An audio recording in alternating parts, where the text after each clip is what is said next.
Rape kits are definitely handled in a different way than other evidence. There are so many aspects of our law that have never addressed the fundamental bases of sexual assault. I think there is a bigger problem that's not being addressed.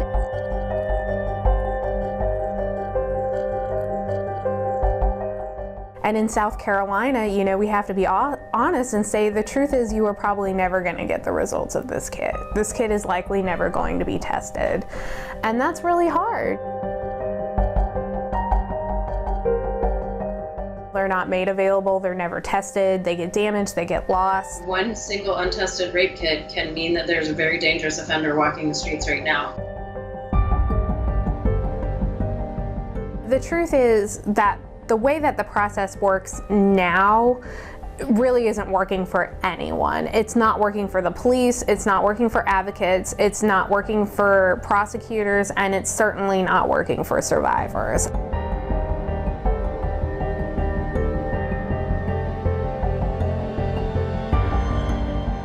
You just kind of be discarded, and it kind of seems like what happened to me was discarded, at least in the eyes of the city. It makes me sad that our state has not done better by victims of sexual assault. The laws we have in place do not show that we value sexual assault victims or stopping sexual assault in South Carolina. This is something that everybody wants. What is stopping us from doing it? And I honestly think the answer is that rape survivors are just not valued.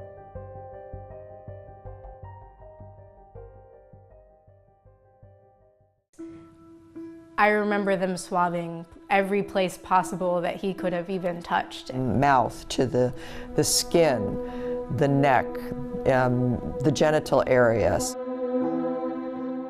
Just to feel that inside of you right after being raped is not pleasant by any means.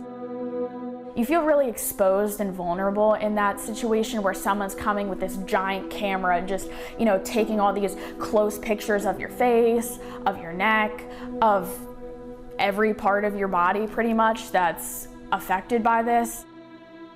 So the exam itself could take anywhere from 2 to 4 or 5 hours maybe.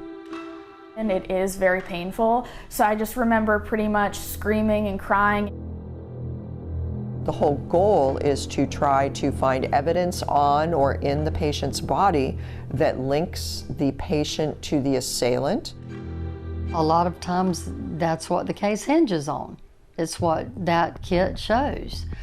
Now, it's not everything, but it is a major part of it. That case couldn't have been proved without a rape kit.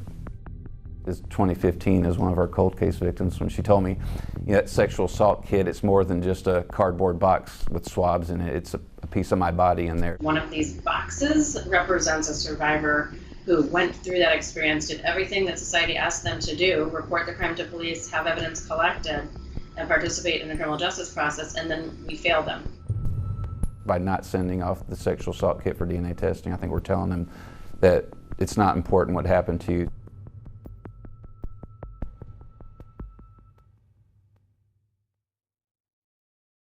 So it took place my freshman year. I decided to meet with someone. He picked me up at my apartment. We lived in the same complex. I was like, oh, you know, he's really nice and everything. And I felt like it was really promising. And they decided to take advantage of me. They drugged me. And I was feeling really dizzy and just feeling kind of out of it. Like I was disoriented. I didn't really know what was happening. Then I remember kind of waking up and he was on top of me. And then I clenched my eyes closed again because I was in such shock. I didn't know what was going on and I felt like my body was numb. I honestly thought I was gonna die. And so I got really scared more for my life at that point. I was like, he raped me, like I didn't know what to do. This is an event that took place in the span of 30 minutes, and it's been almost 2 years, and I still live with it every single day.